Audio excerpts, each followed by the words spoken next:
ਸਾਰੇ ਭੈਣ ਭਰਾਵਾਂ ਨੂੰ ਜੈ ਮਸੀਹ ਦੀ। ਅੱਜ ਦੇ ਵਚਨ ਦਾ ਮਨਨ ਕਰਨ ਤੋਂ ਪਹਿਲਾਂ ਅਸੀਂ ਪ੍ਰਾਰਥਨਾ ਵਿੱਚ ਜਾਵਾਂਗੇ। ਦਿਆਲੂ ਪ੍ਰਭੂ, ਅਸੀਂ ਤੇਰਾ ਧੰਨਵਾਦ, ਤੇਰੀ ਮਹਿਮਾ, ਤੇਰੀ ਵਡਿਆਈ, ਤੇਰੀ ਉਸਤਤ ਕਰਦੇ ਹਾਂ। ਤੂੰ ਰਾਜਿਆਂ ਦਾ ਰਾਜਾ ਹੈ, ਪ੍ਰਭੂਆਂ ਦਾ ਪ੍ਰਭੂ, ਸਰਵ ਸ਼ਕਤੀਮਾਨ, ਸਰਵ ਵਿਆਪੀ, ਸਰਵਗਿਆ ਪਰਮੇਸ਼ਰ ਹੈ। ਤੂੰ ਸਾਨੂੰ ਨਾ ਤਾਂ ਕਦੇ ਛੱਡਦਾ, ਨਾ ਕਦੇ ਤਿਆਗਦਾ, ਔਰ ਨਾ ਕਦੇ ਸਾਨੂੰ ਸਾਡੇ ਜੀਵਨ ਦੇ ਵਿੱਚ ਪਰਮੇਸ਼ਰ ਸਾਡੇ ਵਿੱਚ ਕਦੇ ਵੀ ਸਾਨੂੰ ਇਕੱਲਾਪਨ ਨਹੀਂ ਹੋਣ ਦਿੰਦਾ। ਤੂੰ ਸਾਡੇ ਨਾਲ ਹਮੇਸ਼ਾ ਵਫਾਦਾਰ ਹੈ ਔਰ ਨਿਤ ਪ੍ਰਤੀ ਦਿਨ ਆਪਣੇ ਵਚਨ ਦੀ ਸਿੱਖਿਆ ਦੇ ਕੇ ਸਾਨੂੰ ਆਪਣੇ ਰਾਜ ਵਿੱਚ ਚਲਾਉਂਦਾ ਹੈ। ਉਸ ਦੇ ਲਈ ਅਸੀਂ ਤੇਰੇ ਧੰਨਵਾਦੀ ਹਾਂ। ਅੱਜ ਦੇ ਦਿਨ ਦਾ ਵਚਨ ਵੀ ਸਾਡੇ ਜੀਵਨ ਦੇ ਵਿੱਚ ਦੇ, ਜਿਸ ਦੇ ਨਾਲ ਅਸੀਂ ਪਰਮੇਸ਼ਰ ਪਿਤਾ ਤੇਰੀ ਸੱਚਾਈ ਦੇ ਪਿੱਛੇ ਚੱਲ ਕੇ ਤੇਰੇ ਗਵਾਹ ਬਣ ਕੇ ਤੇਰੇ ਰਾਜ ਦੇ ਵਿੱਚ ਅਸੀਂ ਪ੍ਰਵੇਸ਼ ਕਰੀਏ ਔਰ ਤੇਰਾ ਹੀ ਨਾਮ ਸਾਡੇ ਜੀਵਨ ਦੇ ਵਿੱਚ ਉੱਚਾ ਹੋਵੇ। ਇਹ ਸਭੋ ਕੁਝ ਤੇਰੇ ਹੱਥਾਂ ਵਿੱਚ ਸੌਂਪਦਿਆਂ ਹੋਇਆਂ ਇਹ ਬੇਨਤੀ ਮੁਕਤੀ ਦਾਤੇ ਪ੍ਰਭੂ ਯਿਸੂ ਮਸੀਹ ਦੇ ਪਵਿੱਤਰ ਤੇ ਸਮਰਥੀ ਨਾਮ ਵਿੱਚ ਮੰਗਦੇ ਹਾਂ, ਆਮੇਨ। ਪਿਆਰਿਆ ਜੀ, ਅੱਜ ਦਾ ਜੋ ਮੈਂ ਵਚਨ ਦਾ ਹਿੱਸਾ ਲਿਆ ਹੈ ਉਹ ਲਿਆ ਹੈ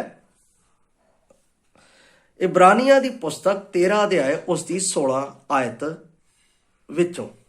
ਇੱਥੇ ਲਿਖਿਆ ਹੈ, ਪਰ ਭਲਾ ਕਰਨੋਂ ਅਤੇ ਪਰ ਉਪਕਾਰ ਕਰਨੋਂ ਨਾ ਭੁੱਲਿਓ, ਕਿਉਂਕਿ ਅਜਿਹੇ ਬਲੀਦਾਨਾਂ ਤੋਂ ਪਰਮੇਸ਼ਰ ਪ੍ਰਸੰਨ ਹੁੰਦਾ ਹੈ। ਇਸ ਦਾ ਜੋ ਮੈਂ ਵਿਸ਼ਾ ਲਿਆ ਹੈ ਉਹ ਹੈ ਮਦਦ ਕਰਨ ਦਾ ਪ੍ਰਤੀਫਲ, ਸਹਾਇਤਾ ਕਰਨ ਵਿੱਚ ਪਰਮੇਸ਼ਰ ਦਾ ਇਨਾਮ। ਇਸ ਦੇ ਵਿੱਚੋਂ ਸਾਨੂੰ ਜੋ ਅਸੀਂ ਇਹ ਆਇਤ ਲਈ ਹੈ, ਇਹ ਇੱਕ ਬਲੀਦਾਨ ਦੇ ਸਵਰੂਪ ਵਿੱਚ ਕਿਸ ਤਰ੍ਹਾਂ ਅਸੀਂ ਪਰਮੇਸ਼ਰ ਨੂੰ ਦੇਣਾ ਹੈ ਉਸ ਦੇ ਉੱਤੇ ਇਹ ਲਿਖੀ ਗਈ ਹੈ। ਪਰ ਇਸ ਦੇ ਬਹੁਤ ਸਾਰੇ ਅਰਥ ਹੈ ਜਿਹੜੇ ਮੈਂ ਆਪ ਦੇ ਨਾਲ ਵੰਡਣਾ ਚਾਹੁੰਦਾ ਹਾਂ। ਬਾਈਬਲ ਸਾਨੂੰ ਬਾਰ-ਬਾਰ ਇੱਕ ਗੱਲ ਕਹਿੰਦੀ ਹੈ ਕਿ ਸਾਨੂੰ ਭਲਾ ਕਰਨਾ ਅਤੇ ਪਰ ਉਪਕਾਰ ਕਰਨਾ ਕਦੇ ਵੀ ਭੁੱਲਣਾ ਨਹੀਂ ਚਾਹੀਦਾ, ਬਲਕਿ ਉਹ ਕਰਦੇ ਰਹਿਣਾ ਚਾਹੀਦਾ। ਕਹਿਣ ਦਾ ਭਾਵ, ਮੈਂ ਆਪ ਨੂੰ ਲੂਕਾ ਦੀ ਅੰਜੀਲ ਉਸ ਦਾ 6 ਅਧਿਆਏ ਵਿੱਚ ਲੈ ਕੇ ਜਾਵਾਂਗਾ, ਜਿੱਥੇ ਪ੍ਰਭੂ ਯਿਸੂ ਮਸੀਹ ਜੀ ਦਾ ਪਹਾੜੀ ਉਪਦੇਸ਼ ਦਾ ਇੱਕ ਸੰਦੇਸ਼ ਹੈ ਜੋ ਮੇਰੇ ਅਤੇ ਆਪ ਦੇ ਲਈ ਬੜਾ ਇੰਪੋਰਟੈਂਟ ਅਤੇ ਬੜਾ ਮਹਿਮਾ ਦੇ ਯੋਗ ਹੈ, ਜਿਹੜਾ ਹਰ ਇੱਕ ਵਿਸ਼ਵਾਸੀ ਦੇ ਜੀਵਨ ਦੇ ਵਿੱਚ ਹੋਣਾ ਚਾਹੀਦਾ ਹੈ। ਮੈਂ ਆਪ ਦੇ ਲਈ ਇਸ ਨੂੰ ਪੜ੍ਹ ਰਿਹਾ ਹਾਂ। ਬਾਈਬਲ ਦੇ ਵਿੱਚ ਪ੍ਰਭੂ ਯਿਸੂ ਮਸੀਹ ਜਦੋਂ ਪਹਾੜੀ ਉਪਦੇਸ਼ ਦੇ ਰਹੇ ਸੀ, ਤਦ ਉਹਨਾਂ ਨੇ ਇਸ ਜਗ੍ਹਾ ਦੇ ਉੱਤੇ ਪਹਾੜੀ ਉਪਦੇਸ਼ ਦੇ ਕੁਝ ਤੱਥ ਜਿਹੜੇ ਮਦਦ ਕਰਨ ਵਾਲੇ ਹੈ ਉਹਦੇ ਬਾਰੇ ਦੱਸਿਆ ਹੋਇਆ ਹੈ। ਔਰ ਇਸ ਜਗ੍ਹਾ ਦੇ ਉੱਤੇ ਲਿਖਿਆ ਹੈ ਭਲਾ ਕਰਨਾ ਅਤੇ ਪਰ ਉਪਕਾਰ ਕਰਨਾ। ਕਹਿੰਦਾ ਹੈ, ਜੇ ਤੇਰੇ ਇੱਕ ਗੱਲ ਦੇ ਉੱਤੇ ਚਪੇੜ ਮਾਰੇ ਤਾਂ ਦੂਈ ਵੀ ਉਹਦੇ ਵੱਲ ਕਰ ਦੇ, ਅਤੇ ਜੇ ਕੋਈ ਤੇਰੀ ਚਾਦਰ ਖੋਲ ਹੋਵੇ ਤਾਂ ਤੂੰ ਉਸ ਨੂੰ ਕੁੜਤਾ ਲੈਣ ਤੋਂ ਵੀ ਮਨਾ ਕਰ। ਜੇ ਤੇਥੋਂ ਕੋਈ ਮੰਗੇ ਤਾਂ ਉਹਨੂੰ ਦਇਆ ਦੇ, ਔਰ ਜੇ ਤੇਰੀਆਂ ਵਸਤਾਂ ਖੋਲ ਹੋਵੇ ਤਾਂ ਉਸ ਤੋਂ ਮੁੜ ਨਾ ਮੰਗ। ਅਤੇ ਜਿਹੋ ਜਿਹਾ ਤੁਸੀਂ ਚਾਹੁੰਦੇ ਹੋ ਜੋ ਮਨੁੱਖ ਤੁਹਾਡੇ ਨਾਲ ਕਰਨ, ਤੁਸੀਂ ਵੀ ਉਹਨਾਂ ਨਾਲ ਤਿਹੋ ਜਿਹਾ ਕਰੋ। ਜੇ ਤੁਸੀਂ ਉਹਨਾਂ ਨਾਲ ਪਿਆਰ ਕਰੋ ਤਾਂ ਤੁਹਾਡੇ ਨਾਲ ਪਿਆਰ ਕਰਦੇ ਹਨ, ਤੁਹਾਡਾ ਕੀ ਅਹਿਸਾਨ ਹੈ, ਕਿਉਂ ਜੋ ਪਾਪੀ ਲੋਕ ਵੀ ਆਪਣਿਆਂ ਨਾਲ ਪਿਆਰ ਕਰਨ ਵਾਲਿਆਂ ਨਾਲ ਪਿਆਰ ਕਰਦੇ ਹਨ। ਔਰ ਜੇ ਤੁਸੀਂ ਭਲਾ ਕਰੋ ਜਿਹੜਾ ਤੁਹਾਡਾ ਭਲਾ ਕਰਦੇ ਹਨ, ਤਾਂ ਤੁਹਾਡਾ ਕੀ ਅਹਿਸਾਨ, ਪਾਪੀ ਲੋਕ ਵੀ ਤਾਂ ਇਹੋ ਕਰਦੇ ਆ। ਜੇ ਉਹਨਾਂ ਨੂੰ ਹੀ ਉਧਾਰ ਦਿਓ ਜਿਨ੍ਹਾਂ ਤੋਂ ਲੈਣ ਦੀ ਆਸ ਹੋਵੇ, ਤਾਂ ਤੁਹਾਡਾ ਕੀ ਅਹਿਸਾਨ, ਪਾਪੀ ਲੋਕ ਵੀ ਤਾਂ ਪਾਪੀਆਂ ਨੂੰ ਉਧਾਰ ਦਿੰਦੇ ਆ ਅਤੇ ਮੁੜ ਉਹਨਾਂ ਤੋਂ ਹੀ ਲੈਂਦੇ ਹਨ। ਪਰ ਤੁਸੀਂ ਆਪਣਿਆਂ ਬੈਰੀਆਂ ਨਾਲ ਪਿਆਰ ਕਰੋ ਅਤੇ ਉਹਨਾਂ ਨਾਲ ਭਲਾ ਕਰੋ, ਨਿਰਾਸ਼ ਨਾ ਹੋ ਕੇ ਉਧਾਰ ਦਿਓ ਅਤੇ ਤੁਹਾਡਾ ਫਲ ਬਹੁਤਾ ਹੋਵੇਗਾ ਅਤੇ ਤੁਸੀਂ ਅਤ ਮਹਾਨ ਦੇ ਪੁੱਤਰ ਹੋਵੋਗੇ। ਉਹ ਨਾ ਸ਼ੁਕਰਿਆਂ ਅਤੇ ਦੁਸ਼ਟਾਂ ਉੱਤੇ ਕਿਰਪਾਲੂ ਹੈ। ਦਿਆਲੂ ਹੋਵੋ ਅਤੇ ਤੁਹਾਡਾ ਪਿਤਾ ਦਿਆਲੂ ਹੈ। ਇਹ ਪਹਾੜੀ ਉਪਦੇਸ਼ ਦੇ ਵਿੱਚ ਕੁਝ ਦੇਣ ਦੀ ਗੱਲ ਕੀਤੀ ਗਈ ਹੈ, ਕੁਝ ਮਦਦ ਕਰਨ ਦੀ ਗੱਲ ਕੀਤੀ ਗਈ ਹੈ, ਕੁਝ ਸਹਾਇਤਾ ਕਰਨ ਦੀ ਗੱਲ ਕੀਤੀ ਗਈ। ਪੌਲੁਸ ਇੱਥੇ ਕਹਿੰਦਾ ਹੈ ਵਿਸ਼ਵਾਸੀ ਭਰਾਵਾਂ ਨੂੰ ਕਿ ਤੁਸੀਂ ਭਲਾ ਕਰਨਾ ਅਤੇ ਪਰ ਉਪਕਾਰ ਕਰਨਾ ਨਾ ਭੁੱਲਿਓ। ਇਹਦਾ ਮਤਲਬ ਹੈ ਉਹਨਾਂ ਦੇ ਵਿੱਚ ਇਹ ਕਮੀਆਂ ਸੀ, ਉਹ ਨਾ ਤਾਂ ਭਲਾ ਕਰਦੇ ਸੀ ਨਾ ਪਰਉਪਕਾਰ ਕਰਦੇ ਸੀ। ਮੈਂ ਸ਼ੁਰੂ ਦੇ ਵਿੱਚ ਜਦੋਂ ਆਪਣਾ ਬਾਈਬਲ ਦੇ ਖੰਡਾਂ ਨੂੰ ਪੜ੍ਹਦਾ ਹਾਂ ਤਾਂ ਮੈਨੂੰ ਬਹੁਤ ਸਾਰੀਆਂ ਗੱਲਾਂ ਇਸ ਦੇ ਵਿੱਚ ਸਿੱਖਣ ਨੂੰ ਮਿਲਦੀਆਂ ਹੈ। ਜਦੋਂ ਸਦੋਮ ਅਤੇ ਉਮੋਰਾ ਤਬਾਹ ਹੋਣ ਵਾਲਾ ਸੀ ਅਤੇ ਇਸ ਗੱਲ ਦਾ ਅਬਰਾਹਮ ਨੂੰ ਪਤਾ ਲੱਗਾ ਤਾਂ ਅਬਰਾਹਮ ਨੇ ਆਪਣੇ ਭਤੀਜੇ ਲੂਤ ਦੇ ਲਈ, ਉਸ ਨੂੰ ਬਚਾਉਣ ਦੇ ਲਈ ਉਸਨੇ ਪ੍ਰਾਰਥਨਾ ਕੀਤੀ, ਉਸ ਨੂੰ ਬਚਾਉਣ ਦੇ ਲਈ। ਮਤਲਬ ਕਿ ਪ੍ਰਾਰਥਨਾ ਦੇ ਰਾਹੀਂ ਮਦਦ ਕਰਨਾ, ਪ੍ਰਾਰਥਨਾ ਦੇ ਰਾਹੀਂ ਮਦਦ ਕਰਨਾ ਇਹ ਪੱਕੀ ਗੱਲ ਹੈ। ਆਪਣੇ ਭੈਣ ਭਰਾ ਦੇ ਨਾਲ ਉਹਨਾਂ ਦੀ ਸਹਾਇਤਾ ਕਰਨੀ। ਪਰਮੇਸ਼ਵਰ ਨੇ ਜਦੋਂ ਯਾਕੂਬ ਭੱਜਿਆ ਸੀ, ਆਪਣੇ ਮਾਮੇ ਲਾਬਾਨ ਦੇ ਕੋਲ ਰਿਹਾ, ਉਸ ਜਗ੍ਹਾ ਦੇ ਉੱਤੇ ਲੂਤ ਨੂੰ ਉਸ ਦੇ ਮਾਮੇ ਤੋਂ ਛੁਟਕਾਰਾ ਦੇਣ ਦੇ ਲਈ, ਉਸ ਦੀ ਮਦਦ ਕਰਨ ਦੇ ਲਈ, ਇੱਜੜ ਦੇ ਵਿੱਚ ਮਦਦ ਕਰਨ ਦੇ ਲਈ, ਹਰ ਇੱਕ ਗੱਲ ਦੇ ਵਿੱਚ ਮਦਦ ਕਰਨ ਦੇ ਲਈ ਪਰਮੇਸ਼ਵਰ ਉਹਦਾ ਸਹਾਈ ਹੋਇਆ। ਪਰਮੇਸ਼ਵਰ ਨੇ ਉਹਦੀ ਮਦਦ ਕੀਤੀ।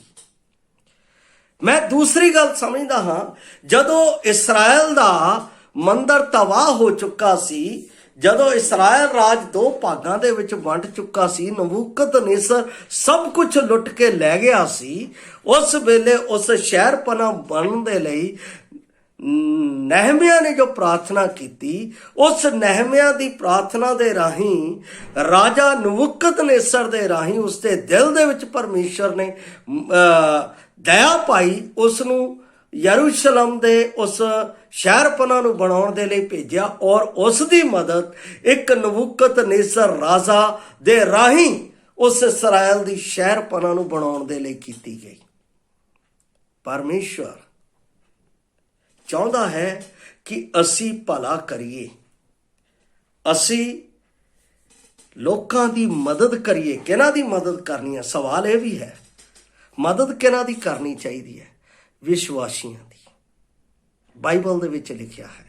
ਮੈਂ ਆਪਣੇ ਜੀਵਨ ਦੀ ਗਵਾਹੀ ਦਿੰਦਾ ਹਾਂ, ਮੇਰੇ ਆਲੇ ਦੁਆਲੇ ਬਹੁਤ ਸਾਰੇ ਲੋਕ ਮੰਗਣ ਦੇ ਲਈ ਆਉਂਦੇ ਨੇ, ਮੈਂ ਉਹਨਾਂ ਨੂੰ ਕੁਝ ਵੀ ਨਹੀਂ ਦਿੰਦਾ। ਕਾਰਨ,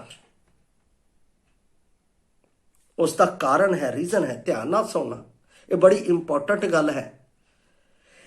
ਉਹਨਾਂ ਨੂੰ ਦਿੱਤੀ ਹੋਈ ਚੀਜ਼ ਦਾ ਮੈਨੂੰ ਸਵਰਗ ਦੇ ਵਿੱਚ ਕੋਈ ਪ੍ਰਤੀਫਲ ਨਹੀਂ ਮਿਲੇਗਾ, ਲੇਕਿਨ ਜੋ ਮੈਂ ਇਸ ਧਰਤੀ ਦੇ ਵਿੱਚ ਵਿਸ਼ਵਾਸੀਆਂ ਦੇ ਨਾਲ ਮਦਦ ਕੀਤੀ ਹੈ, ਜੋ ਮੈਂ ਵਿਸ਼ਵਾਸੀਆਂ ਦੇ ਨਾਲ ਹੈਲਪ ਕੀਤੀ ਹੈ, ਚਾਹੇ ਮੈਂ ਗੁਪਤ ਦੇ ਵਿੱਚ ਕੀਤੀ ਹੈ, ਚਾਹੇ ਮੈਂ ਉਹਨਾਂ ਨੂੰ ਦੱਸ ਕੇ ਕੀਤੀ ਹੈ, ਉਸ ਦਾ ਪ੍ਰਤੀਫਲ ਮੈਨੂੰ ਸਵਰਗ ਦੇ ਵਿੱਚ ਮਿਲੇਗਾ।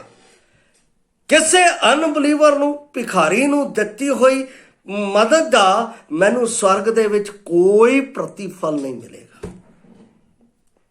ਲੇਕਿਨ ਵਿਸ਼ਵਾਸੀ ਦੇ ਨਾਲ ਕੀਤੀ ਹੋਈ ਇੱਕ ਇੱਕ ਚੀਜ਼ ਦਾ ਪ੍ਰਤੀਫਲ ਸਵਰਗ ਦੇ ਵਿੱਚ ਪਰਮੇਸ਼ਰ ਪੁੱਤਰ ਸਵੈਂ ਦੇਗਾ।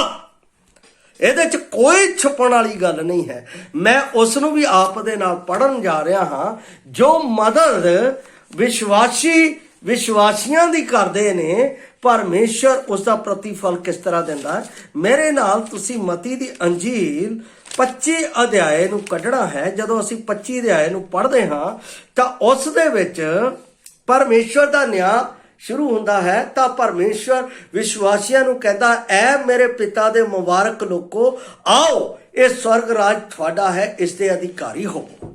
ਔਰ ਉਸ ਦੇ ਵਿੱਚ ਜਿਹੜੇ ਉਸ ਰਾਜ ਦੇ ਵਿੱਚ ਹੋਣਗੇ, ਉਹਨਾਂ ਦੇ ਲਈ ਪਰਮੇਸ਼ਰ ਕਹੇਗਾ, ਕੀ ਕਹੇਗਾ?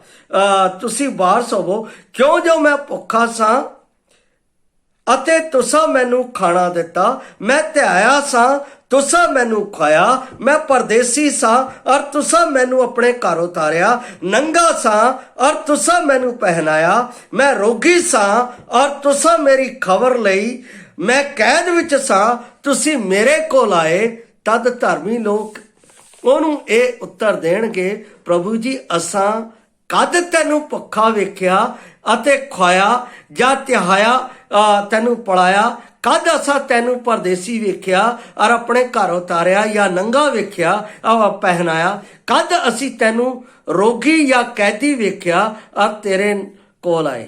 ਤਾਂ ਪਾਤਸ਼ਾਹ ਉਹਨਾਂ ਨੂੰ ਉੱਤਰ ਦੇਵੇਗਾ, ਮੈਂ ਤੁਹਾਨੂੰ ਸੱਚ ਆਖਦਾ ਹਾਂ ਭਾਈ, ਜਦ ਤੁਸਾਂ ਮੇਰੇ ਇਹਨਾਂ ਸਭਨਾਂ ਤੋਂ ਛੋਟੇ ਤੋਂ ਛੋਟੇ ਭਰਾਵਾਂ ਵਿੱਚੋਂ ਇੱਕ ਦੇ ਨਾਲ ਕੀਤਾ ਤਾਂ ਮੇਰੇ ਨਾਲ ਕੀਤਾ।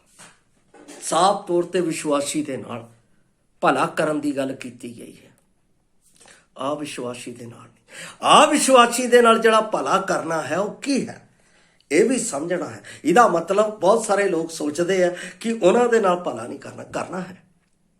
ਇਹ ਨਹੀਂ ਕਰਨਾ। ਬਾਈਬਲ ਦੇ ਵਿੱਚ ਪ੍ਰਭੂ ਯਿਸੂ ਮਸੀਹ ਨੇ ਦੱਸਿਆ ਹੈ। ਪਰ ਜਦੋਂ ਅਸੀਂ ਵਿਸ਼ਵਾਸ ਸੰਗਤ ਦੇ ਵਿੱਚ ਆ ਗਏ, ਜਦੋਂ ਪਰਮੇਸ਼ਵਰ ਨੇ ਸਾਨੂੰ ਚੁਣ ਕੇ ਵਿਸ਼ਵਾਸ ਸੰਗਤ ਦੇ ਵਿੱਚ ਲੈ ਆਂਦਾ, ਤਾਂ ਵਿਸ਼ਵਾਸ ਸੰਗਤ ਦੇ ਵਿੱਚ ਬਹੁਤ ਸਾਰੇ ਲੋਕ ਗਰੀਬ ਹੁੰਦੇ ਨੇ, ਬਹੁਤ ਸਾਰੇ ਲੋਕ ਰੋਗੀ ਹੁੰਦੇ ਨੇ, ਬਹੁਤ ਸਾਰੇ ਲੋਕ ਤਰ੍ਹਾਂ ਤਰ੍ਹਾਂ ਦੀ ਲੋੜਵੰਦ ਹੁੰਦੇ ਨੇ। ਉਹਨਾਂ ਦੇ ਲਈ ਜਿਨ੍ਹਾਂ ਕੋਲ ਹੈ ਉਹਨਾਂ ਨੂੰ ਦੇਣ ਨੂੰ ਕਿਹਾ ਗਿਆ ਹੈ, ਬਾਈਬਲ ਇੱਥੇ ਦੱਸਦੀ ਹੈ।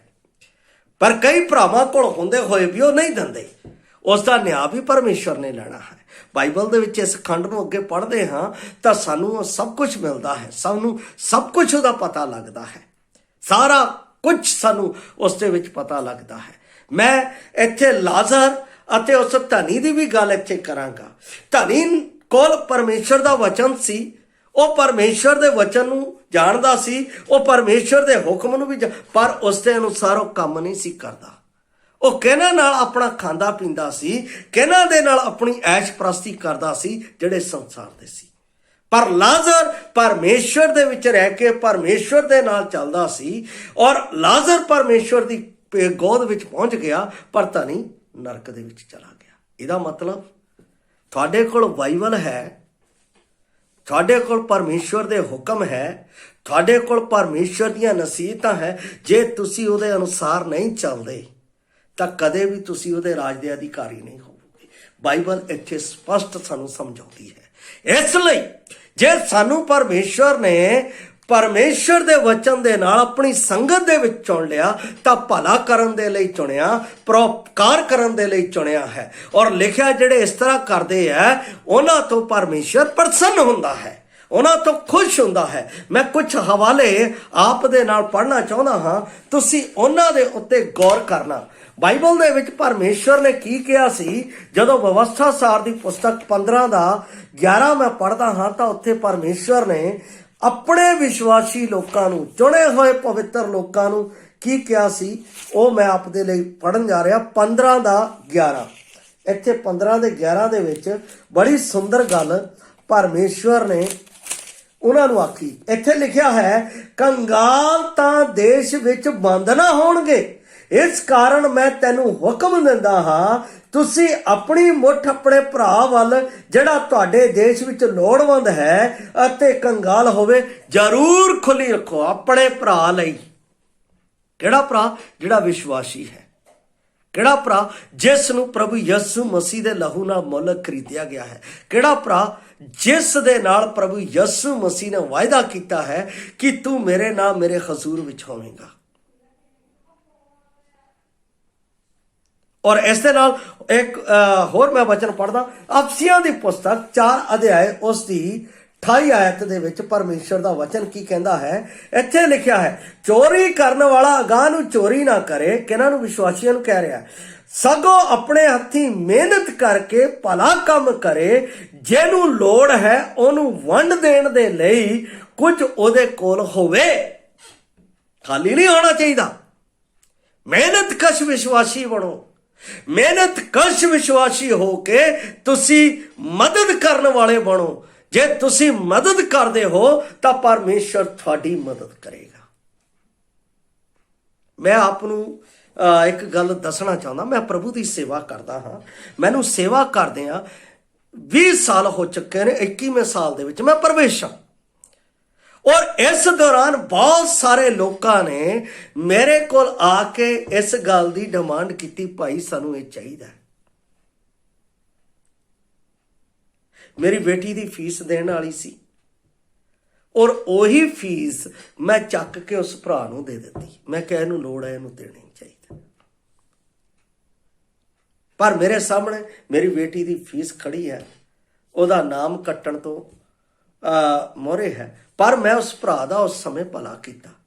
ਜਦੋਂ मैं भला किया, परमेश्वर ने ਉਹਦੇ ਰਾਹੀਂ उस चीज़ ਨੂੰ, मैनू नहीं पता है, परमेश्वर ने अपने पूरे सर्कल बना के रखे हुए।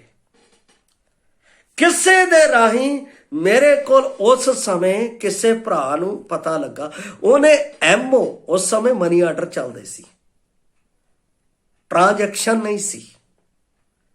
किसे भरा ने मेरे लिए उस समय 2500 रुपया मेरे कोल भेज दिता। मैं बेंगलोर सेवा दे लिए भी जाना सी, इत्थे फीस भी जमा करनी सी। मेरे को जो सी मैं अपने भरा नूं देता, उन्होंने लोड़ सीगी, विश्वासी भरा। पर प्रभु ने मैनू याद आया जदों मैं कॉलेज दे विचों निकल के दिल्ली सफदरजंग दे विच बच्चियां दे, मैं कॉलेज वालों गया सी, उत्थे मैं उन्हां दे नाल संगत कीती सीगी जिहड़े ਝੁੱਗੀ ਝੋਪੜੀ ਦੇ ਵਿੱਚ ਰਹਿ ਕੇ ਕੰਮ ਕਰਦੇ ਨੇ। ਉਹਨਾਂ ਦੇ ਵਿੱਚ ਮੈਨੂੰ ਸੇਵਾ ਕਰਨ ਦਾ ਮੌਕਾ ਮਿਲਿਆ ਸੀ 6 ਮਹੀਨੇ ਦਾ। ਮੈਂ ਉੱਥੇ 6 ਮਹੀਨੇ ਬੱਚਿਆਂ ਦੇ ਨਾਲ ਸੰਗਤ ਕੀਤੀ। ਬੱਚਿਆਂ ਦੀ ਸੰਗਤ ਕਰਕੇ ਇੱਕ ਬਹੁਤ ਵੱਡਾ ਮਤਲਬ ਕਿ 100 ਦੀ ਤਾਦਾਦ ਦੇ ਨਾਲ ਬੱਚਿਆਂ ਦਾ ਉੱਥੇ ਝੁੰਡ ਤਿਆਰ ਹੋਇਆ। ਉਹਨਾਂ ਬੱਚਿਆਂ ਨੇ ਜੋ ਆਫਰਿੰਗ ਹੁੰਦੀ ਸੀ, ਕਿਉਂਕਿ ਮੈਂ ਬੱਚਿਆਂ ਨੂੰ ਵੀ ਸਿਖਾਇਆ ਆਫਰਿੰਗ ਦੇਣੀ ਹੈ, ਕਿੱਦਾਂ ਦੇਣੀ ਹੈ ਇਹ ਵੀ ਦੱਸਿਆ ਸੀ। और वो बच्चों ने जो ऑफरिंग सी, जिस अपना कलीसिया दे नाल जुड़े हुए सी, उन्होंने बच्चों ने कहा वो अंकल जो सानू सिखा के गए, उन्हों का जो भी एड्रैस है सानू नहीं पता, तुसी उन्होंने सेंड कर दिओ। मैनू नहीं सी पता कि परमेश्वर ने इंतजाम मेरे लिए उस समय तो उन्हों दे राही किया। जिस तरह एलिया दे समय एलिया ने कहा कि 3.5 साल मीह नहीं पेगा, क्योंकि राजा अहाब ने गलत काम किया सी। मूर्त पूजा का काम उसने अपने देश विच कीता सी। उस नूं सजा देण दे लई उस देश दे विच अकाल पाया, 3.5 साल मीह नहीं भरिया। पर एलिया नबी जो परमेश्वर दा भगत सी, परमेश्वर ने उन्होंने दिखा दिता कि तेरी मदद एक विधवा दे राही होवेगी, जिहदे घर दे विच एक कुप्पी तेल अते छोटी हांडी दे विच मैदा आटा है। परमेश्वर ने कमी नहीं रहने दी प्यारो। पर उस विधवा ने यह नहीं किया कि मैं नहीं बनानी, मैं ते मेरे पुत ने खाना, असी मर जाना। पर उन्हें प्रभु दे दास दे लिए भी उत्थे कीता, घटी दे विच कीता। घटी दे विच परमेश्वर ने बरकत भी दिती है। असी मदद करने वाले विश्वासी बनीए। इत्थे इहो तां लिखिया। दूसरा मैं गलातियां 6:2 आप दे लई पढ़ रहा हाँ। नवे नेम दे विच बहुत सारे हवाले है कि सानू विश्वासियों की मदद करनी चाहिए। इत्थे लिखिया तुसी एक दूए दा भार चुक लवो, आयो मसीह दी शरह नू पूरा करया करो। एक दूजे दा भार चकना। मैं जदों आरंभ दे विच सेवा दे विच निकलिया, मेरे कोल अपना ना साइकिल सी ना कुछ सी। एक भैन बाहरों आई, उन्हें अपना देखिया कि ये किस तरह सेवा कर रहा है। मेरे कोल वाटर कूलर जिहड़ा पानी दा वो भी नहीं सी और छत दे विच पक्खा भी नहीं सी। 3 साल हो चुके सी मैनू सेवा करदे उस खेतर दे विच। पर वो भैन जदों आई, उन्हें अपना चर्च दे विच संगत कीती। वो संगत करन दे नाल उहदे मन दे विच बहुत सारी प्रभु दे विच दे आई कि मैनू मदद करनी चाहिए। उस भैन ने मदद कीती और उस समय मैं जिथे साइकिल नहीं सी उत्थे साइकिल तो बाइक का इंतजाम करता। मैनू नहीं सी पता, पर उन्होंने वेख्या अते उन्होंने मदद कर दी। उस मदद दे नाल परमेश्वर दा काम, जिथे मैं एक दिन अपना एक जगह ते जांदा सी, इन्ना काम वधिया। परमेश्वर ने बहुत सारे लोकां दे विच जाण दे लई मेरी मदद की। अज भी मैं उन्हां भैणां दा जिन्हां ने एक काम कीता सी, उन्हां दा मैं धन्नवाद करदा। मैं उन्हां नूं कहा नहीं सीगा कि तुसी, पर परमेश्वर इंतजाम करदा है। परमेश्वर ने अपने लोग ठहराए हुए हैं। ਉਹਨਾਂ ਦੇ ਮਨਾਂ ਦੇ ਵਿੱਚੋਂ ਪਾਉਂਦਾ ਹੈ ਅਤੇ ਉਹ ਆਪਣਾ ਉਹਨਾਂ ਨਾਲ ਗੱਲ ਕਰਦੇ ਆ, ਭਾਈ ਅਸੀਂ ਤੇਰੀ ਮਦਦ ਕਰਨਾ ਚਾਹੁੰਦੇ ਹਾਂ, ਕਿ ਤੂੰ ਆਪਣਾ ਇਸ ਮਦਦ ਨੂੰ ਲੈਣਾ ਚਾਹੁੰਦਾ, ਤਾਂ ਉਹ ਬੰਦੇ ਪਰਮੇਸ਼ਰ ਦੇ ਵੱਲੋਂ ਨਿਯੁਕਤ ਕੀਤੇ ਹੋਏ ਹੁੰਦੇ ਆ। ਜਿਸ ਤਰ੍ਹਾਂ ਡਾਕੂਆਂ ਨੇ ਇੱਕ ਜਰੀਹੋ ਤੇ ਜਾ ਰਹੇ ਵਿਅਕਤੀ ਨੂੰ ਮਾਰ ਦਿੱਤਾ, ਯਰੂਸ਼ਲਮ ਤੋਂ ਜਰੀਹੋ ਨੂੰ ਜਾ ਰਿਹਾ ਉਹਨੂੰ ਮਾਰਿਆ, ਲੁੱਟ ਲਿਆ, ਪਰ ਇੱਕ ਸਾਮਰੀ ਨੇ ਆ ਕੇ, ਦੇਖੋ ਉੱਥੋਂ ਯਾਜਕ ਵੀ ਲੰਘਿਆ, ਉੱਥੋਂ ਲੇਵੀ ਵੀ ਲੰਘਿਆ, ਉਸ ਜਗ੍ਹਾ ਦੇ ਇੱਕ ਯਹੂਦੀ ਵੀ ਲੰਘਿਆ, ਕਿਸੇ ਨੇ ਉਹਦੀ ਹੈਲਪ ਨਹੀਂ ਕੀਤੀ। ਪਰ ਕਿਹਨੇ ਹੈਲਪ ਕੀਤੀ? ਇੱਕ ਸਾਮਰੀ ਨੇ, ਜਿਹਨੇ ਉਹਨੂੰ ਭਰਾ ਸਮਝਿਆ, ਜਿਹਨੇ ਉਹਨੂੰ ਇਹ ਸਮਝਿਆ ਕਿ ਇਹ ਪਰਮੇਸ਼ਰ ਦਾ ਬੰਦਾ ਹੈ। ਉਹਨੇ ਲਿਜਾ ਕੇ ਉਹਦਾ ਟ੍ਰੀਟਮੈਂਟ ਕੀਤਾ, ਉਹਦਾ ਇਲਾਜ ਕੀਤਾ, ਔਰ ਉਹਨੂੰ ਕਿਹਾ ਸਰਾਂ ਵਾਲੇ, ਜੇ ਇਹਦਾ ਕੁਛ ਰਹਿ ਵੀ ਜਾਵੇ ਤਾਂ ਮੁੜ ਆ ਕੇ ਮੈਂ ਦਵਾਂਗਾ। ਪਰਉਪਕਾਰ, ਭਲਾ ਬਿਨਾਂ ਦੱਸਿਆ ਕੀਤਾ, ਆਪਣੀ ਸਵਾਰੀ ਦੇ ਵਿੱਚ ਲੈ ਕੇ ਗਿਆ। ਪਿਆਰੋ, ਜੇ ਅਸੀਂ ਵਿਸ਼ਵਾਸੀ ਹਾਂ, ਜੇ ਸਾਨੂੰ ਇਹ ਸੇਵਾ ਮਿਲੀ ਹੈ ਭਲਾ ਕਰਨ ਦੀ, ਤਾਂ ਕਦੇ ਪਿੱਛੋਂ ਨਾ ਹਟਿਓ। ਸਾਨੂੰ ਭਲਾ ਕਰਨ ਵਿੱਚ ਲੱਗੇ ਰਹਿਣਾ ਚਾਹੀਦਾ, ਚਾਹੇ ਮੇਰੇ ਕੋਲ ਹੈ ਚਾਹੇ ਨਹੀਂ ਹੈ, ਉਸ ਦੇ ਲਈ ਇੰਤਜ਼ਾਮ ਪਰਮੇਸ਼ਰ ਕਰਦਾ ਹੈ। ਬਾਈਬਲ ਦੇ ਵਿੱਚ ਲਿਖਿਆ ਹੈ, ਜਿਹੜੇ ਮੇਰੇ ਲੋਕ ਹੈ ਉਹ ਲੈਣ ਵਾਲੇ ਨਹੀਂ, ਦੇਣ ਵਾਲੇ ਹੋਣਗੇ। ਜੇ ਤੁਸੀਂ ਮੈਨੂੰ ਦੇ ਰਹੇ ਹੋ ਤਾਂ ਮੈਂ ਅੱਗੇ ਦੇ ਰਿਹਾ, ਔਰ ਅੱਗੇ ਜਿਹਨੂੰ ਮਿਲ ਰਿਹਾ ਉਹ ਅੱਗੇ ਦੇ ਰਿਹਾ। ਪਰਮੇਸ਼ਵਰ ਨੇ ਇਹ ਇੰਤਜ਼ਾਮ ਸਾਡੇ ਵਿੱਚ ਠਹਿਰਾਇਆ ਹੋਇਆ ਹੈ, ਔਰ ਇਸ ਦਾ ਪ੍ਰਤੀਫਲ ਪ੍ਰਭੂ ਸਾਨੂੰ ਦੇਗਾ। ਦੂਸਰਾ ਵਚਨ ਮੈਂ ਪੜ੍ਹਨਾ ਚਾਹੁੰਦਾ ਹਾਂ, ਗਲਾਤੀਆਂ 6:10 ਲਿਖਿਆ ਹੈ, ਉਪਰੰਤ ਜਿਵੇਂ ਸਾਨੂੰ ਮੌਕਾ ਮਿਲੇ ਅਸੀਂ ਸਭਨਾਂ ਨਾਲ ਭਲਾ ਕਰੀਏ, ਨਿਜ ਕਰਕੇ ਨੀਚਾਵਾਨਾਂ ਨਾਲ। ਪੌਲਸ ਨੇ ਗੱਲ ਹੀ ਖਤਮ ਕਰ ਦਿੱਤੀ। ਅਸੀਂ ਭਲਾ ਕਰਨਾ ਹੈ ਇਸ ਸੰਸਾਰ ਦੇ ਵਿੱਚ ਰਹਿ ਕੇ, ਖਾਸ ਕਰਕੇ ਨੀਚਾਵਾਨਾਂ ਦੇ ਲਈ। ਕਿਉਂ? ਕਿਉਂਕਿ ਉਸ ਦਾ ਸਾਨੂੰ ਰਿਵਾਰਡ ਸਵਰਗ ਦੇ ਵਿੱਚ ਮਿਲਣਾ ਹੈ। ਜਿਹੜਾ ਅਸੀਂ ਕਿਸੇ ਵਿਅਕਤੀ ਦੇ ਲਈ ਕੀਤਾ, ਕਿਸੇ ਲਈ ਪ੍ਰਭੂ ਨੇ ਬਹੁਤ ਸਾਰੇ ਲੋਕਾਂ ਨੂੰ ਚੰਗਾ ਕੀਤਾ, ਬਹੁਤ ਸਾਰੇ ਲੋਕਾਂ ਨੂੰ ਠੀਕ ਕੀਤਾ, ਪਰ ਉਹਨਾਂ ਵਿੱਚੋਂ ਪ੍ਰਭੂ ਦੇ ਪਿੱਛੇ ਆਏ ਕਿ ਨਹੀਂ? ਬਹੁਤ ਘੱਟ। ਇਸੇ ਕਰਕੇ ਬਾਈਬਲ ਦੇ ਵਿੱਚ ਲਿਖਿਆ ਹੈ, ਸੱਦੇ ਹੋਏ ਤਾਂ ਬਹੁਤ ਹੈ, ਬਹੁਤ ਸਾਰੇ ਲੋਕਾਂ ਨੂੰ ਇਨਵੀਟੇਸ਼ਨ ਦਿੱਤਾ ਗਿਆ, ਪਰ ਉਹਨਾਂ ਦੇ ਵਿੱਚ ਆਉਣ ਵਾਲੇ ਥੋੜੇ ਆ। ਉਹ ਥੋੜੇ ਹੀ ਪਰਮੇਸ਼ਰ ਦੇ ਰਾਜ ਦੇ ਅਧਿਕਾਰੀ ਹੈ। ਇਸ ਲਈ ਪਿਆਰੋ, ਅਸੀਂ ਨਿਜ ਕਰਕੇ ਨੀਚਾਵਾਨਾਂ ਦੇ ਨਾਲ ਮਦਦ ਕਰਨੀ ਆ, ਉਹਨਾਂ ਨਾਲ ਭਲਾਈ ਕਰਨੀ ਆ। ਔਰ ਬਾਈਬਲ ਦੇ ਵਿੱਚ ਲਿਖਿਆ, ਭਲਾਈ ਕਰਦਿਆਂ ਅੱਕ ਨਾ ਜਾਣਾ, ਕਰਦੇ ਰਹਿਣਾ ਹੈ, ਥੱਕਣਾ ਨਹੀਂ ਹੈ। ਇਹਨਾਂ ਦਿਨਾਂ ਦੀ ਮੈਂ ਗੱਲ ਕਰਦਾ, ਪਿਛਲੇ ਥੋੜੇ ਦਿਨਾਂ ਦੀ ਗੱਲ ਕਰਦਾ। ਕਿਸੇ ਇੱਕ ਭਾਈ ਨੂੰ ਆਪਣਾ ਲੋੜ ਸੀ, ਉਸਨੇ ਕਿਹਾ, ਭਾਈ ਜੀ ਮੈਨੂੰ ਆਪਣਾ ਜ਼ਰੂਰਤ ਹੈ, ਮੈਂ ਜੋ ਮੇਰੇ ਕੋਲ ਸੀ ਉਹਨੂੰ ਚੱਕ ਕੇ ਦੇ ਦਿੱਤਾ। ਉਸ ਨਾਲੋਂ ਡਬਲ ਪਰਮੇਸ਼ਰ ਨੇ ਮੈਨੂੰ ਦੇ ਦਿੱਤਾ। ਮੇਰੇ ਕੋਲ ਇਸ ਤਰ੍ਹਾਂ ਦੇ ਬਹੁਤ ਸਾਰੇ ਐਗਜ਼ਾਮਪਲ ਹੈ, ਬਹੁਤ ਸਾਰੇ। ਪਰਮੇਸ਼ਰ ਸਾਡੇ ਨਾਲ ਕਰਦਾ ਹੈ। ਮੈਨੂੰ ਤਮਾ ਨਹੀਂ, ਲਾਲਚ ਨਹੀਂ, ਪਰ ਮੈਨੂੰ ਇੰਨਾ ਪਤਾ ਹੈ ਇਹ ਸਭ ਚੀਜ਼ਾਂ ਇੱਥੇ ਰਹਿ ਜਾਣੀਆਂ ਹੈ। ਸਿਰਫ ਜੋ ਅਸੀਂ ਪਰਉਪਕਾਰ ਕੀਤਾ ਹੈ, ਜੋ ਪ੍ਰਭੂ ਦੇ ਵਿੱਚ ਭਲਾ ਕੀਤਾ ਹੈ, ਉਹ ਅਸੀਂ ਸਵਰਗ ਦੇ ਵਿੱਚ ਜਾ ਕੇ ਉਸ ਦਾ ਪ੍ਰਤੀਫਲ ਪਾਉਣਾ ਹੈ। ਉਹ ਪ੍ਰਤੀਫਲ ਆਦਰ ਦਾ ਹੈ, ਉਹ ਪ੍ਰਤੀਫਲ ਮਹਿਮਾ ਦਾ ਹੈ, ਉਹ ਪ੍ਰਤੀਫਲ ਪਰਮੇਸ਼ਰ ਦੀ ਵਡਿਆਈ ਦਾ ਹੈ, ਉਹ ਪ੍ਰਤੀਫਲ ਪਰਮੇਸ਼ਰ ਦੀ ਪ੍ਰਸ਼ੰਸਾ ਦਾ ਹੈ, ਉਹ ਪ੍ਰਤੀਫਲ ਪਰਮੇਸ਼ਰ ਦੇ ਅੱਗੇ ਵਡਿਆਏ ਜਾਣ ਦਾ ਹੈ, ਉਹ ਪ੍ਰਤੀਫਲ ਪਰਮੇਸ਼ਰ ਦੇ ਅੱਗੇ ਸਾਨੂੰ ਮਿਲਣ ਵਾਲੇ ਆਦਰ ਦੇ ਨਾਮ ਦਾ ਹੈ। ਪਰਮੇਸ਼ਰ ਚਾਹੁੰਦਾ ਹੈ ਉਹ ਮੈਂ ਆਪ ਨੂੰ ਦਵਾਂ। ਇੱਕ ਅੱਗੇ ਹੋਰ ਮੈਂ ਵਚਨ ਪੜ੍ਹਨਾ ਚਾਹੁੰਦਾ ਹਾਂ, ਇਬਰਾਨੀਆਂ ਦੀ ਪੁਸਤਕ ਉਸ ਦਾ 6 ਅਧਿਆਏ ਉਸ ਦੀ 10 ਆਇਤ। ਇਬਰਾਨੀਆਂ ਦੀ ਪੁਸਤਕ 6:10 ਮੈਂ ਆਪ ਦੇ ਲਈ ਪੜ੍ਹ ਰਿਹਾ ਹਾਂ। ਇਬਰਾਨੀਆਂ ਦੀ ਪੁਸਤਕ 6 ਅਧਿਆਏ ਉਸ ਦਾ 10 ਵਚਨ। ਇੱਥੇ ਲਿਖਿਆ ਹੈ, ਕਿਉਂ ਜੋ ਪਰਮੇਸ਼ਰ ਕਨਿਆਈ ਨਹੀਂ ਜੋ ਤੁਹਾਡੇ ਕੰਮ ਨੂੰ ਅਤੇ ਉਸ ਪ੍ਰੇਮ ਨੂੰ ਭੁੱਲ ਜਾਵੇ ਜਿਹੜਾ ਤੁਸੀਂ ਉਸ ਦੇ ਨਾਲ ਦਿਖਾਇਆ ਕਿ ਤੁਸੀਂ ਸੰਤਾਂ ਦੀ ਸੇਵਾ ਕੀਤੀ, ਨਾਲੇ ਕਰਦੇ ਵੀ ਹੋ। ਸੰਤ ਦਾ ਮਤਲਬ ਵਿਸ਼ਵਾਸੀ। ਸੰਤ ਦਾ ਮਤਲਬ ਇਹ ਨਹੀਂ ਮੈਂ ਭਗਵਾ ਕੱਪੜਾ ਪਾ ਲਿਆ ਜਾਂ ਚਿੱਟਾ ਕੱਪੜਾ ਪਾ ਲਿਆ ਤਾਂ ਮੈਂ ਸੰਤ ਨਹੀਂ। ਸੰਤ ਤੁਸੀਂ ਪਰਮੇਸ਼ਵਰ ਦੇ ਨਿਯਮਾਂ ਦੇ ਅਨੁਸਾਰ ਚੱਲਣ ਵਾਲੇ ਪਵਿੱਤਰ ਸ਼ੁੱਧ ਕੀਤੇ ਹੋਏ ਵਿਸ਼ਵਾਸੀ ਲੋਕ ਹੋ। ਅੱਜ ਲੋਕ ਇਸ ਸੰਤ ਸ਼ਬਦ ਦਾ ਵੀ ਬਹੁਤ ਜ਼ਿਆਦਾ ਫਾਇਦਾ ਇਸ ਦੁਨੀਆ ਦੇ ਵਿੱਚ ਵਿਸ਼ਵਾਸੀਆਂ ਨਾਲ ਉਠਾ ਰਹੇ। ਸਾਨੂੰ ਇਸ ਤਰ੍ਹਾਂ ਦਾ ਕੰਮ ਨਹੀਂ ਕਰਨਾ ਚਾਹੀਦਾ ਹੈ। ਸਾਨੂੰ ਭਲਾਈ ਦੇ ਨਾਲ ਅਤੇ ਪਰਉਪਕਾਰ ਦੇ ਨਾਲ ਲੱਗੇ ਰਹਿਣਾ ਹੈ। ਇੱਕ ਹੋਰ ਵਚਨ ਮੈਂ ਪੜ੍ਹ ਕੇ ਸਮਾਪਤੀ ਦੇ ਵਿੱਚ ਜਾਵਾਂਗਾ।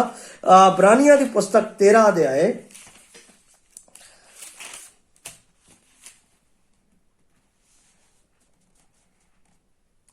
ਉਸ ਦੀ 16 ਹੈ। ਲਿਖਿਆ ਹੈ, ਪਰ ਭਲਾ ਕਰਨਾ ਅਤੇ ਪਰਉਪਕਾਰ ਕਰਨਾ ਨਾ ਭੁੱਲਿਓ, ਕਿਉਂ ਜੋ ਅਜਿਹੇ ਬਲਿਆਨਾਂ ਤੋਂ ਪਰਮੇਸ਼ਰ ਪ੍ਰਸੰਨ ਹੁੰਦਾ ਹੈ। ਜਿੱਥੋਂ ਮੈਂ ਸ਼ੁਰੂ ਕੀਤਾ ਉੱਥੇ ਹੀ ਆ ਗਿਆ। ਇਹਦਾ ਮਤਲਬ ਇਹ ਅਹਿਸਾਨ ਜੋ ਪਰਮੇਸ਼ਰ ਨੇ ਮੇਰੇ ਜੀਵਨ 'ਚ ਕਰਨ ਲਈ ਕਿਹਾ ਹੈ, ਇਹ ਮੈਨੂੰ ਕਰਦੇ ਰਹਿਣਾ ਚਾਹੀਦਾ ਹੈ। ਮੈਂ ਸੋਚਦਾ ਹਾਂ ਕਿ ਸਭ ਤੋਂ ਵੱਡਾ ਦਾਨ ਇੱਕ ਵਿਧਵਾ ਨੇ ਮੰਦਿਰ ਦੇ ਵਿੱਚ ਦਿੱਤਾ ਜਦੋਂ ਪਰਮੇਸ਼ਰ ਪੁੱਤਰ ਪ੍ਰਭੂ ਯਿਸੂ ਮਸੀਹ ਦੇਖ ਰਿਹਾ ਸੀ ਅਤੇ ਉਪਦੇਸ਼ ਦੇ ਰਿਹਾ ਸੀ। ਉਹਨੇ ਕਿਹਾ 2 ਦਮੜੀ ਉਸ ਸਮੇਂ ਦਾ ਇੱਕ ਮਜ਼ਦੂਰੀ ਹੁੰਦੀ ਸੀ ਇੱਕ ਦਿਨ ਦੀ। ਉਸਨੇ ਉਹ ਮਜ਼ਦੂਰੀ ਇੱਕ ਦਿਨ ਦੀ ਉੱਥੇ ਪਰਮੇਸ਼ਰ ਦੇ ਉਸ ਘਰ ਦੇ ਵਿੱਚ ਪਾ ਦਿੱਤੀ ਤੇ ਪ੍ਰਭੂ ਯਿਸੂ ਮਸੀਹ ਨੇ ਉਹਨੂੰ ਕੀ ਕੀਤਾ? ਸਰਾਇਆ। ਉਹ ਪ੍ਰਤੀਫਲ ਉਹਨੂੰ ਮਿਲ ਗਿਆ। ਉਹਨੇ ਕੀ ਸੋਚ ਕੇ ਦਿੱਤਾ, ਕਿੱਦਾਂ ਦਿੱਤਾ, ਇਹਦਾ ਕੋਈ ਮੀਨਿੰਗ ਨਹੀਂ, ਪਰ ਉਸਨੇ ਜੋ ਆਪਣਾ ਇੱਕ ਦਿਨ ਦੀ ਮਜ਼ਦੂਰੀ ਉੱਥੇ ਪਾ ਦਿੱਤੀ। ਅਗਰ ਅਸੀਂ ਉਸ ਨੂੰ 2 ਦਿਨਾਰ ਕਹੀਏ ਤਾਂ 2 ਦਿਨਾਰ ਦਾ ਮਤਲਬ ਹੈ 300 ਰੁਪਈਆ ਇੱਕ ਦਿਹਾੜੀ ਉਹਨੇ ਵਿੱਚ ਪਾ ਦਿੱਤੀ। ਅੱਜ ਕਿਸੇ ਨੂੰ ਕਹੀਏ ਇੱਕ ਦਿਹਾੜੀ ਪਾ ਦਿਓ ਤਾਂ ਪਾਉਣ ਦੇ ਲਈ ਯੋਗ ਨਹੀਂ। ਉਹ ਕਹਿੰਦਾ ਮੈਂ ਨਹੀਂ ਇਹ ਕੰਮ ਕਰ ਸਕਦਾ। ਪਰ ਪਰਮੇਸ਼ਵਰ ਨੇ ਉਸ ਔਰਤ ਨੂੰ ਇਸ ਤਰ੍ਹਾਂ ਦੇ ਯੋਗ ਬਣਾਇਆ ਔਰ ਪਰਮੇਸ਼ਵਰ ਪੁੱਤਰ ਨੇ ਕੀ ਕਿਹਾ? ਇਹਨੇ ਸਭਨਾਂ ਨਾਲੋਂ ਜ਼ਿਆਦਾ ਦਿੱਤਾ ਹੈ। ਜ਼ਿਆਦਾ ਦਿੱਤਾ ਹੈ ਤਾਂ ਉਹ ਜ਼ਿਆਦਾ ਦੀ ਹੱਕਦਾਰ ਬਣ ਗਈ। ਕੀ ਤੁਸੀਂ ਇਸ ਤਰ੍ਹਾਂ ਕਰਨਾ ਚਾਹੁੰਦੇ ਹੋ? ਤੁਸੀਂ ਚਾਹੁੰਦੇ ਹੋ ਕਿ ਅਸੀਂ ਮਦਦ ਕਰਕੇ ਪਰਮੇਸ਼ਰ ਦੀ ਆਸ਼ੀਸ਼ ਅਤੇ ਪਰਮੇਸ਼ਰ ਦੇ ਸਵਰਗ ਦੇ ਇਨਾਮ ਨੂੰ ਪ੍ਰਾਪਤ ਕਰੀਏ, ਜੋ ਮਤੀ ਦੀ ਅੰਜੀਲ 25 ਅਧਿਆਏ ਦੇ ਵਿੱਚ ਅਸੀਂ ਪੜ੍ਹੇ ਆ। ਜੇ ਤੁਸੀਂ ਚਾਹੁੰਦੇ ਹੋ ਕਿ ਅਸੀਂ ਉਸ ਤਰ੍ਹਾਂ ਦੇ ਰਿਵਾਰਡ ਪ੍ਰਭੂ ਯਿਸੂ ਮਸੀਹ ਦੇ ਕੋਲ ਪ੍ਰਾਪਤ ਕਰੀਏ ਤਾਂ ਭਲਾ ਕਰਨਾ ਅਤੇ ਪਰਉਪਕਾਰ ਕਰਨਾ ਵਿਸ਼ਵਾਸੀਆਂ ਦੇ ਵਿੱਚ ਨਾ ਛੱਡਿਓ। ਉਸ ਦੇ ਵਿੱਚ ਲੱਗੇ ਰਹੋ, ਕਿਉਂਕਿ ਇੱਕ ਦਿਨ ਪ੍ਰਭੂ ਆ ਕੇ ਇਸ ਦਾ ਇਨਾਮ ਸਾਨੂੰ ਦੇਵੇਗਾ। ਪ੍ਰਭੂ ਆਪ ਨੂੰ ਅਜਿਹਾ ਕਰਨ ਦੇ ਲਈ ਮਦਦ ਕਰੇ। ਜੈ ਮਸੀਹ ਦੀ। ਮਾਰਾਨਾਥਾ।